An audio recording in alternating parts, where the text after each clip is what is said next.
2027 সালের মধ্যে agro processing ফুডের রপ্তানি $2 বিলিয়ন উন্নতি করতে চায় বাংলাদেশ অ্যাগ্রো প্রসেসর অ্যাসোসিয়েশন বাপা।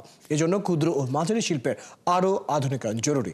বিশ্বমানের অ্যাগ্রো প্রসেসিং পণ্য রপ্তানি ও বাজার খুঁজে পেতে দেশে দশমবারের মতো আয়োজন করা হচ্ছে বাপা ফুড প্রো ইন্টারন্যাশনাল এক্সপো। আগামী 25 থেকে 27 ফেব্রুয়ারি 3 দিনের এই মেলায় 22টি দেশের 200টিরও বেশি প্রতিষ্ঠান অংশ নেবে।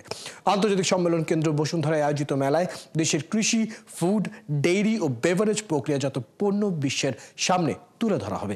এই উপলক্ষে আয়োজিত সংবাদ সম্মেলনে আয়োজকরা জানান, বর্তমানে সংগঠনটির 479 সদস্য 145টি দেশে $1 বিলিয়ন বেশি পণ্য রপ্তানি করছে। সরকারের নীতিগত সহায়তা পেলে এটি আগামী 2027 সালের মধ্যে $2 বিলিয়ন উন্নীত করা সম্ভব।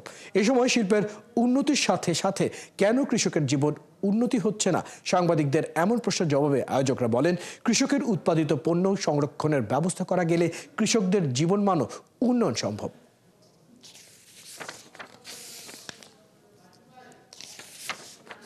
ক্ষেত্রে যেহেতু সিজনাল প্রোডাক্ট, এই পণ্যটাকে যদি প্রিজার্ভ করে রাখার যথেষ্ট রকম সেই কোল্ড স্টোরেজ ফ্যাসিলিটি তৈরি না হয়, সেটা গভর্নমেন্ট হোক আর প্রাইভেট হোক, ততক্ষণ পর্যন্ত ওই কৃষকের আপনি যে প্রশ্নটা করছেন এইভাবে হবে না। থাইল্যান্ডের সাথে আমাদের কম্পিটিশন হবে, কম্বোডিয়ার সাথে আমাদের কম্পিটিশন হবে, পাকিস্তানের সাথে আমাদের কম্পিটিশন হবে, ভারতের সাথে কম্পিটিশন হবে।